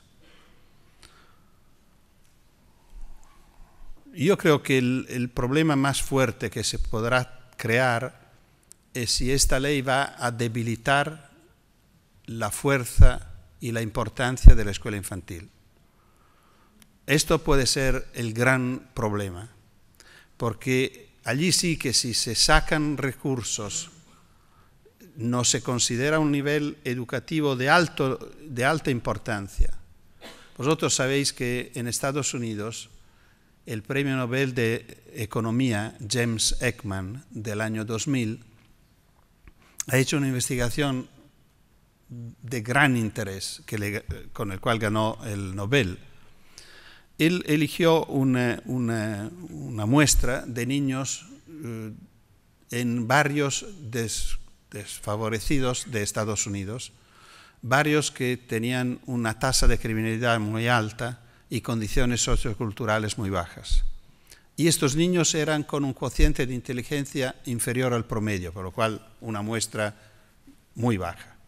Y a estos niños ofreció de 3 a 6 años, 3 años de escuela infantil de alto nivel, podemos decir tipo Reggio Emilia, que en Estados Unidos una se llamaba Syracuse Preschool, que yo no sé exactamente, pero creo que en Estados Unidos son privadas y cuestan mucho. Y normalmente no le toca a niños de esta categoría social. Cuando estos niños y niñas llegaron a los 20 años, han hecho una evaluación de lo que había ocurrido. Estos niños habían tenido un éxito escolar y profesional mucho más alto de los compañeros que no habían tenido esta oportunidad. Y habían tenido una tasa de criminalidad del 75% más baja. A mí, si fuera un político o si fuera el pedagogo que soy, para mí sería suficiente para decir que vale la pena, cueste lo que cueste. Si esto es el resultado, pero él era economista y ha hecho la cuenta y descubrió que cada dólar invertido en esta experiencia había rentado $7, una renta del 700%. Por lo cual, esto significa que invertir, poner dinero, fuerzas, intereses en la educación infantil de alta calidad significa conseguir resultados impresionantes, tanto a nivel sociocultural que a nivel económico.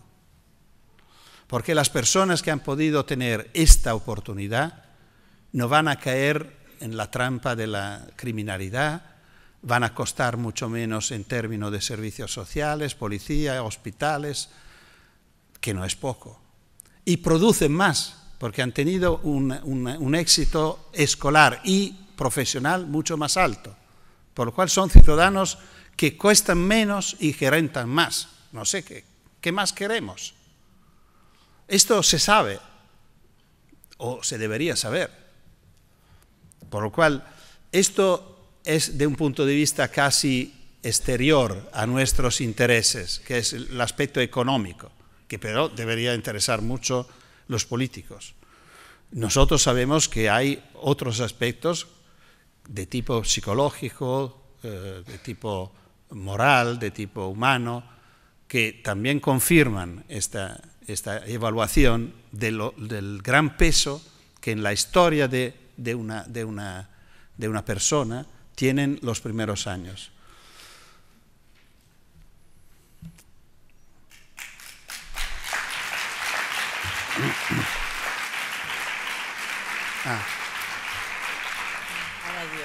Sí, hay otra persona atrás y después. Podemos escuchar las dos porque si no yo hablo demasiado. Hola, buenas tardes. A ver, en la última reforma educativa del currículum que hubo aquí, en educación primaria se mantuvieron las áreas matemáticas, lengua castellana, lengua gallega, y se introdujo un gran cambio que iba a ser estupendo, maravilloso, la bomba, perdón por el lenguaje, que fueron las 8 competencias básicas. Se supone que si nosotros docentes conseguimos que nuestro alumnado tenga esas 8 competencias, van a estar capacitados para enfrentarse a lo largo de su vida al mercado laboral, familiar y todo lo que les venga.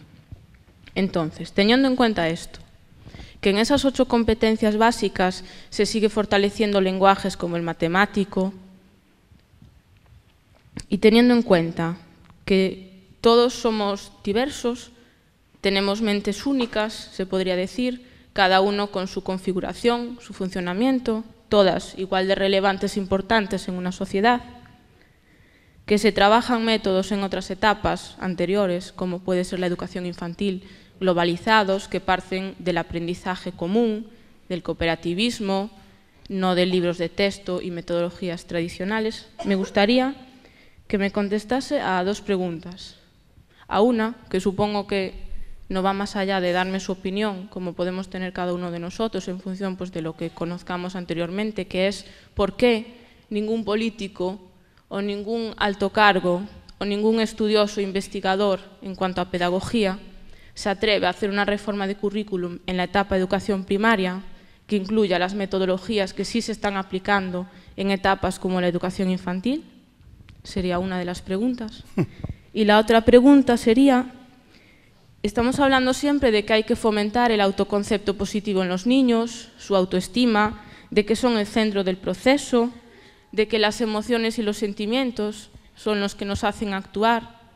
Sin embargo, no me queda claro si eso se fortalece o se debilita con este cambio educativo, porque desde mi punto de vista, modesto, evidentemente, las competencias básicas dejan fuera, otra vez, aquellos niños que tienen talentos y capacidades que no son ni matemática ni lingüística, como pueden ser las artes plásticas, musicales, aquellos niños que tienen una sensibilidad más, digamos, potenciada.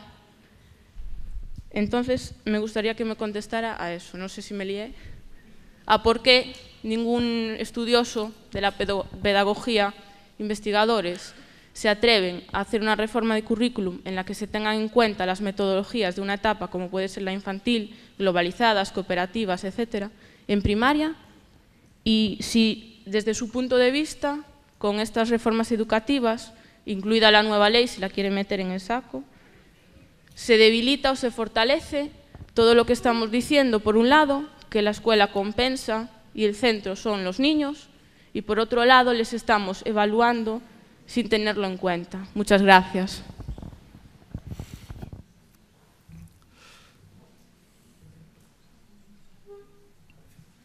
Acá.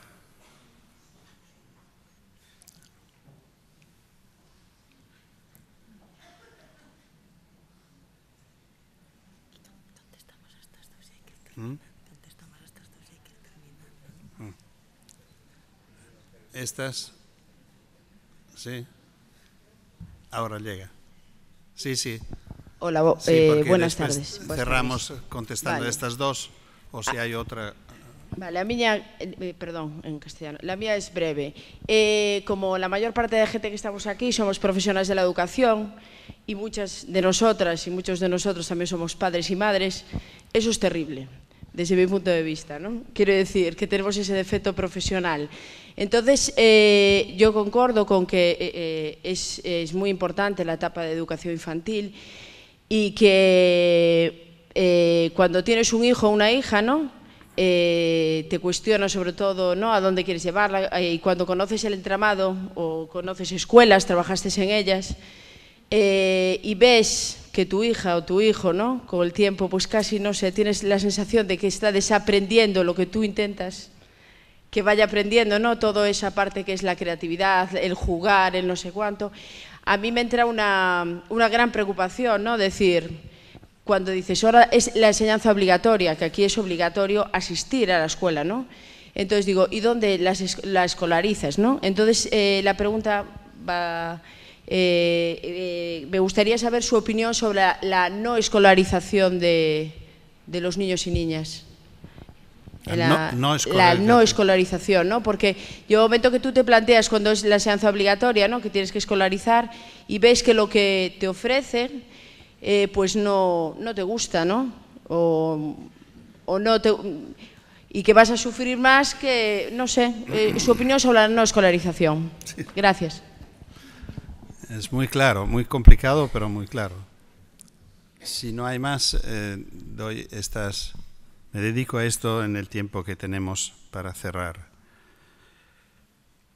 Bueno, claro que vosotros sabéis como yo que hay estudios muy serios sobre las inteligencias múltiples.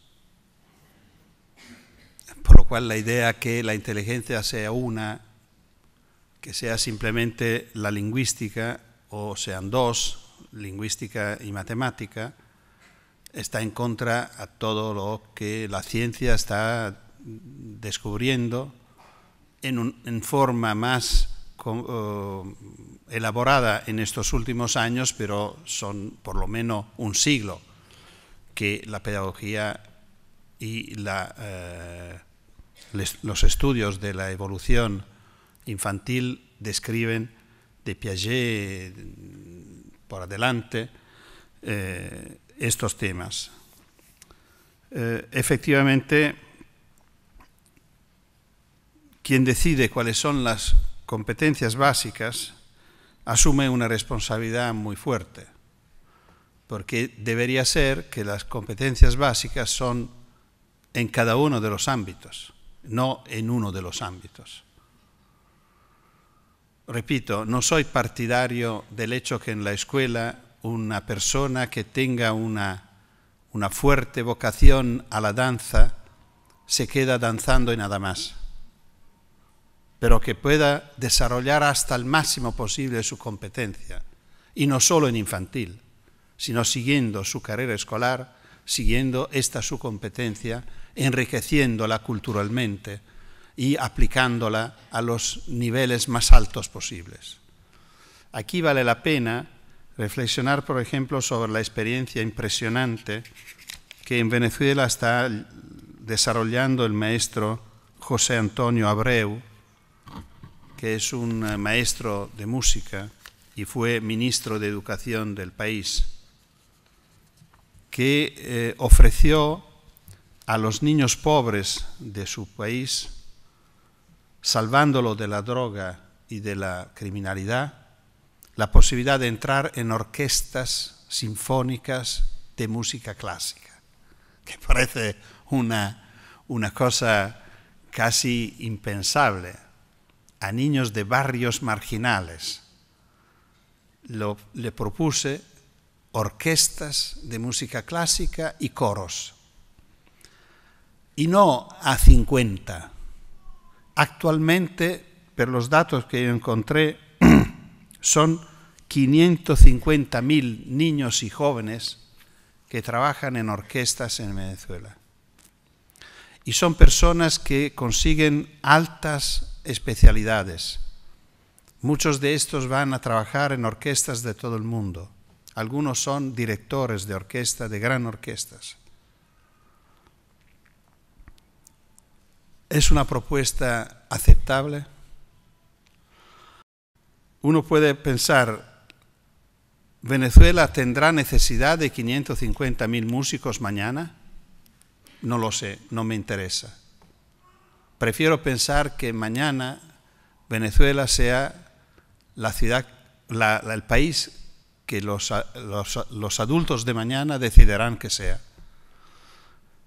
No puedo pensar que sea mejor un Venezuela con muchos abogados o ingenieros como hoy está pensando el mercado y proponiendo el mercado, porque no sabemos mañana, bueno, si Venezuela será formada para más adultos felices. Yo creo que por esto mismo será mejor. Y que sean músicos, bueno, es una elección suya. Puede ser una sociedad mejor, donde hay más músicos y menos ingenieros, no lo sé. No tengo nada en contra de los ingenieros.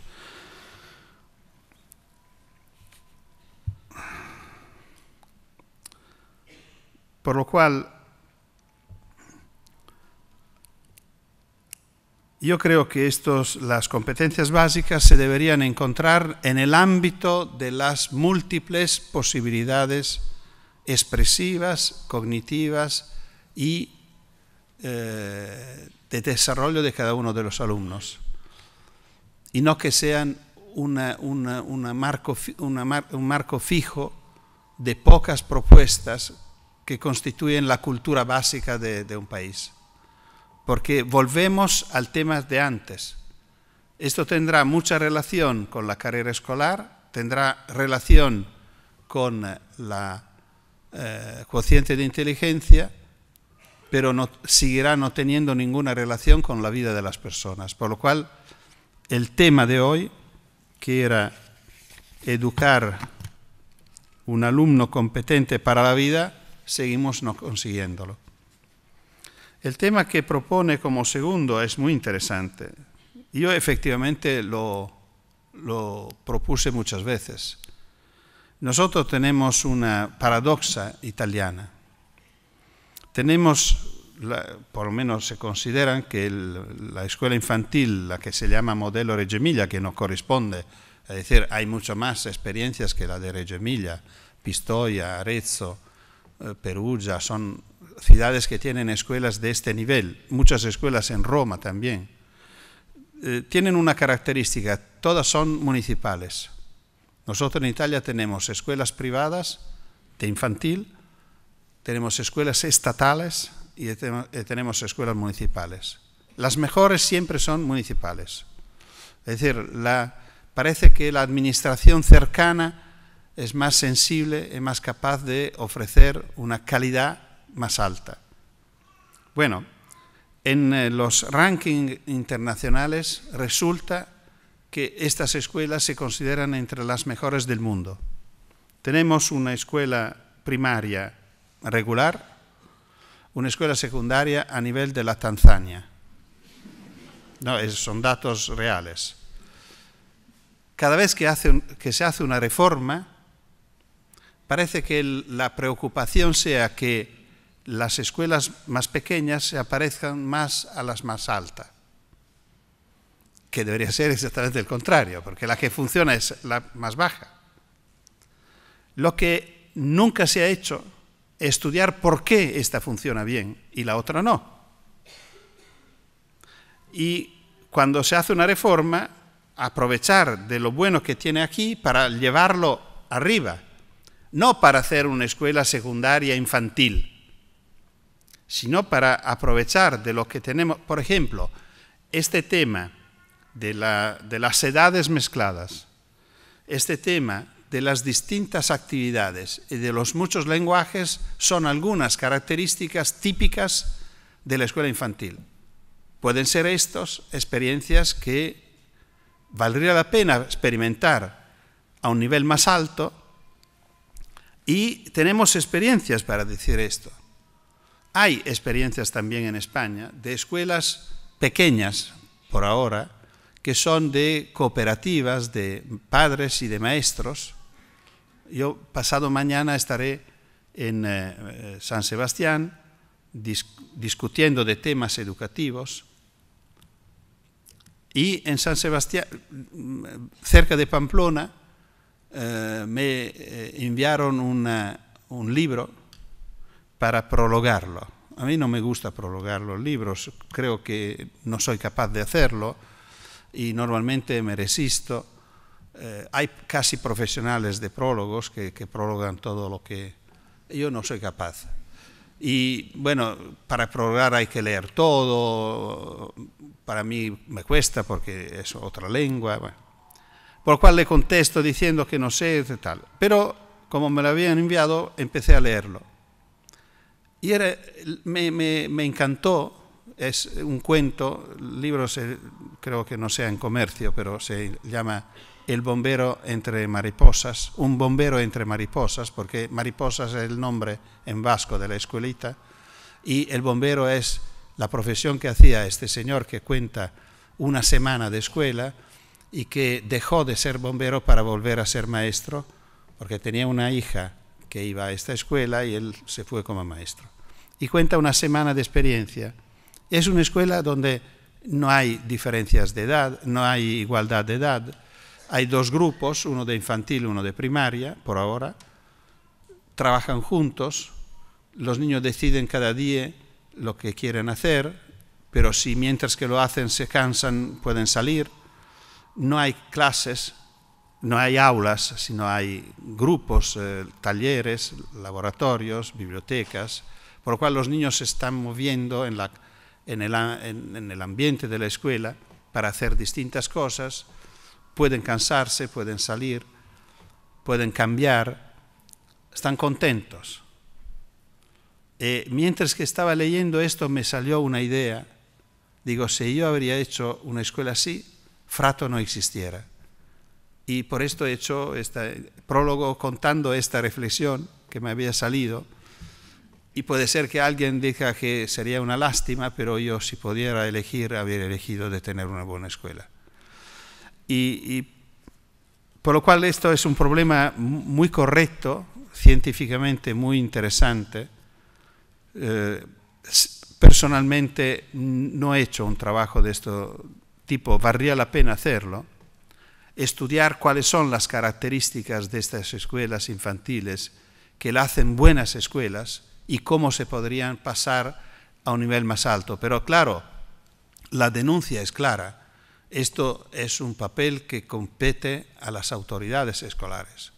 Las autoridades saben que hay escuelas que funcionan mejor que otras y se debería hacer lo que es posible para que estos modelos pasaran a involucrar. Porque tenemos que pensar una cosa interesante, que el modelo de escuela que estaba proponiendo de talleres, de laboratorios, de edades mezcladas, de actividades variadas, de muchas posibilidades, por un lado es típico de la escuela infantil, por el otro es típico de las más altas expresiones de los adultos, porque así trabajan los artistas, los artesanos y los científicos. Por lo cual no se entiende por qué entre estos dos extremos hay un intermedio que cambia todas las reglas que no funcionan.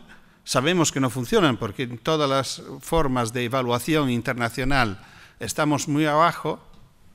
Y si vais a ver la escuela de Finlandia, que resulta una de las primeras, o la primera, se parece mucho a este modelo. No hay exámenes, hay una forma de obligación mucho más débil. Los alumnos empiezan más tarde, empiezan a los 7 años. En Italia se ha discutido por años si adelantar a los 5 años la primaria, o por lo menos hacer obligatoria el último año de infantil, comprometiendo mucho. Repito, no vale la pena perder un año de infantil para preparar una primaria que funciona peor de la infantil.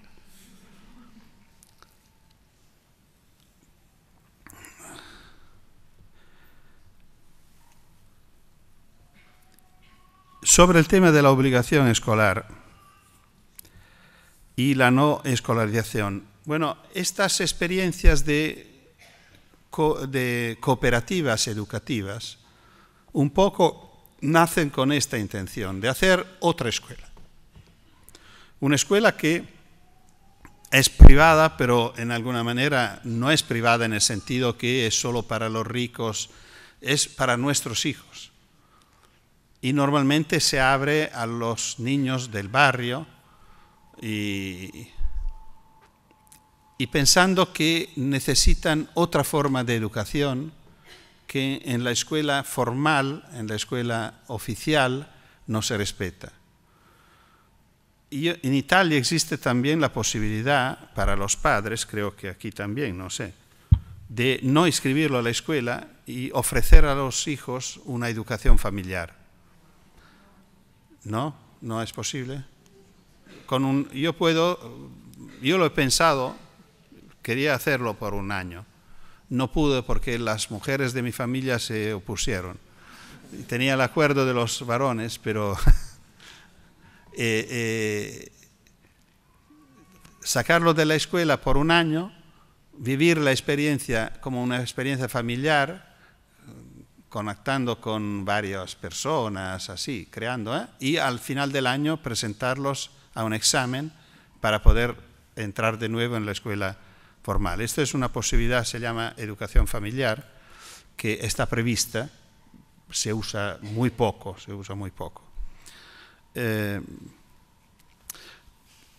por lo cual yo hasta ahora, y después terminaré con una pequeña anécdota personal sobre la obligatoriedad, frente a la propuesta de Illich de desescolarizar la sociedad, sigo pensando que lo que valdría la pena es desescolarizar la escuela y en alguna manera escolarizar la sociedad.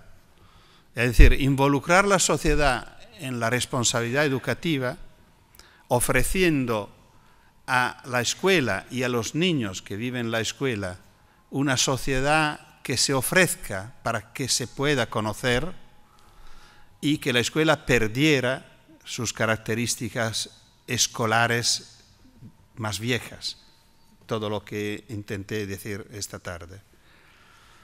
Y por último, a veces no sé cómo me expresé esta tarde, estoy un poco cansado, pero frecuentemente me dicen que hablo bien español y me piden cómo ocurrió todo esto.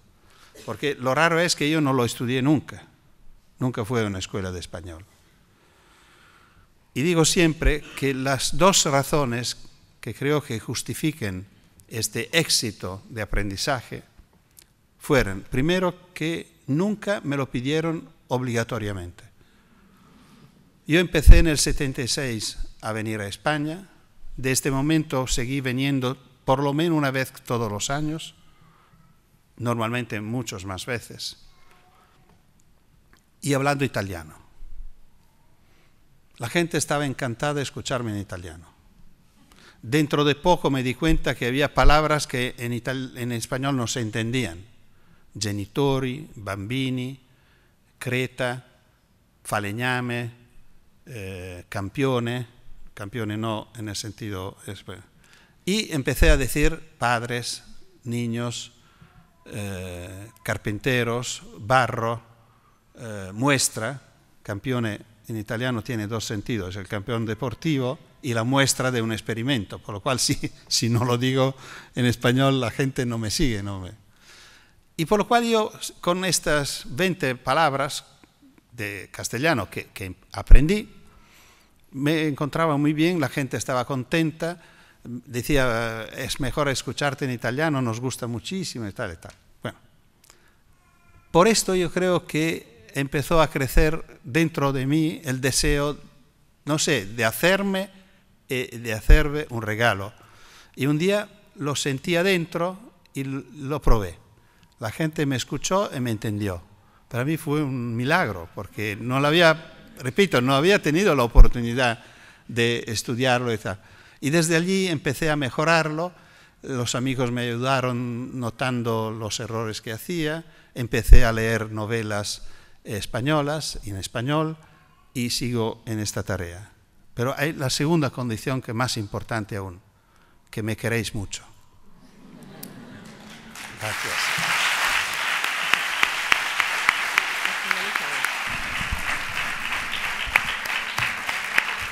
Bien, gracias a todos por asistir, a ti Francesco por estar hoy aquí con nosotros y darnos pautas para crear una escuela mejor. Gracias.